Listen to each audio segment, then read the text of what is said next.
seem to indicate very positive consideration of getting rid of quarantine for those who are a rough winter ahead. Jabbed, you'd think that they might be given some sort of exemption from quarantine isolation. As Dr. Hillary said, there's a little bit of confusion over the Options? Oh, you have options. We're talking about 16, 17-year-olds possibly getting it in August. School, and the school said, we have had so much disruption to education. We are desperate to... We want your daughter to have an education that isn't constantly interrupted.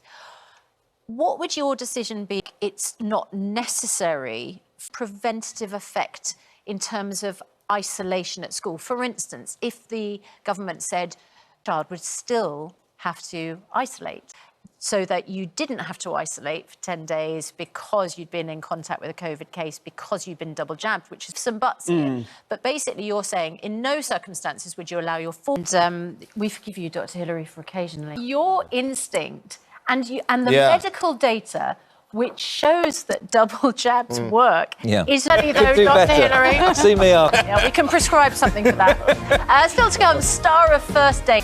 10 to 7, competition time. Andy is back on his boat in Wales this morning with a... So, a lot of outrage over, of course, the fact that the Scotland squad seemed to be free from self-isolation despite one of their players testing positive for COVID. And Berry on Twitter says, I work in a school.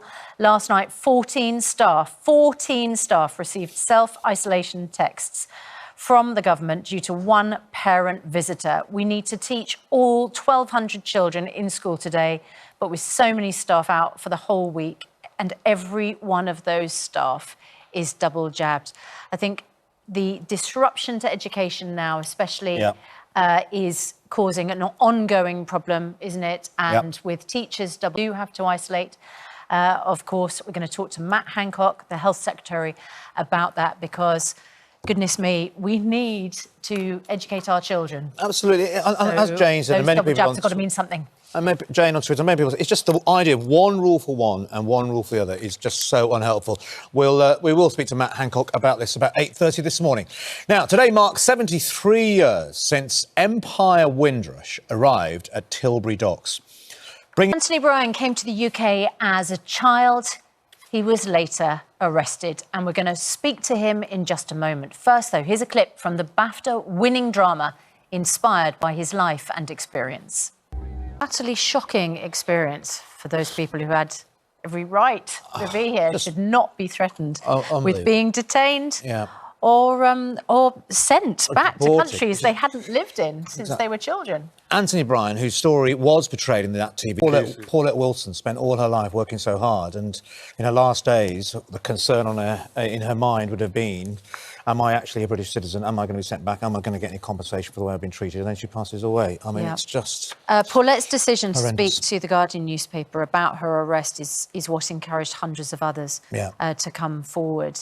And she was an inspiration. Absolutely. And should be remembered as such. In a statement, the Home Office said the Home Secretary overhauled the compensation scheme last year. These changes are working, it said. Nearly £30 million now paid or offered. They're continuing to work hard to ensure people receive everything they are entitled to as quickly as possible. Let's get the weather now with Laura, who's live at a castle. Good morning, Britain. It's just gone 7 o'clock. Our main news this morning, England and Scotland's Euro teams have been thrown to chaos by an outbreak of COVID. England players Mason Mount and Ben Chilwell have been forced to isolate after hugging the Scottish star player Billy Gilmour, who has tested positive. All this as both teams prepare for crunch matches tonight. Oh, hello. One of them might be at home. The living room or the bedroom? Yeah. Reportedly looking at vaccinating 16 and 17-year-olds before September. Now, they can probably decide for themselves. But if you're a parent who doesn't want your 16 or 17-year-old jabbed, what would you think about it? Debating that in a few minutes' time. But first, let's get the latest news, travel and weather where you are this morning. See you in a moment. You know him if you follow him. Exactly, we're best mates. We're best mates. But he comes across so brilliantly on telly, I think, don't you think? He does. Daughter is part of the diving team for the Olympics. Oh, just that little side note. So we might talk to him about that when he joins us live after 8 o'clock. You're watching Good Morning Britain on ITV. 7:25. Now, 16 and 17-year-olds could be offered a COVID vaccine before they return to school in September. It's reported the jabs could start being administered as early as August. Yes, the UK medicines regulator has already approved the use of the Pfizer vaccine for children aged over 12 years old, 12 and over. So with the prospect of vaccines offered to children, should they be allowed to have one if their parents don't consent? Joining us is True Power.